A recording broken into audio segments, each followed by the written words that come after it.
ప్రముఖ టెలికాం సంస్థ రిలయన్స్ జియో కీలక నిర్ణయం తీసుకుంది. ప్రస్తుతం అమలు చేస్తున్న 2 ప్రీపెయిడ్ ప్లాన్లను తొలగించింది. వాయిస్, ఎస్ఎంఎస్ల కోసం ప్రత్యేకంగా ప్యాకేజీలు తీసుకురావాలంటూ టెలికాం సంస్థలకు ట్రాయ్ కీలక ఆదేశాలు జారీ చేసింది. ఈ నేపథ్యంలో కొత్త ప్లాన్లను జియో తీసుకొచ్చింది. అదే సమయంలో పాత ప్లాన్లను తీసివేసింది.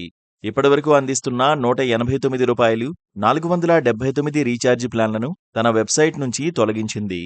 తక్కువ డేటా, ఎక్కువ రోజుల వ్యాలిడిటీతో రీఛార్జ్ ప్లాన్లు కావాలనుకునే యూజర్ల కోసం జియో గతంలో ఈ ప్లాన్లను అందుబాటులోకి తీసుకొచ్చింది. రూ. 189 ప్లాన్ కింద 28 రోజులు వ్యాలిడిటీ ఉండగా, 479 ప్లాన్ కింద 84 రోజుల వ్యాలిడిటీ ఉండేది. అయితే ట్రాయ్ ఆదేశాలకు అనుగుణంగా 2 వాయిస్ ఓన్లీ ప్లాన్లను ఇటీవల జియో ప్రవేశపెట్టింది. 84 రోజుల వ్యాలిడిటీతో రూ.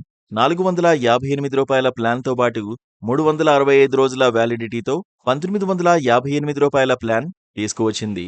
వీటికి Jio TV, cinema, cloud subscription సదుపాయాలను కలిపింది.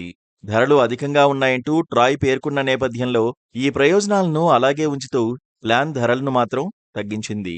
దీంతో 458 ప్లాన్ను 448కి, అలాగే 1958 ప్లాన్ను 1748కి తగ్గించింది. ఈ క్రమంలోనే వాల్యూ ప్లాన్లను తొలగించింది.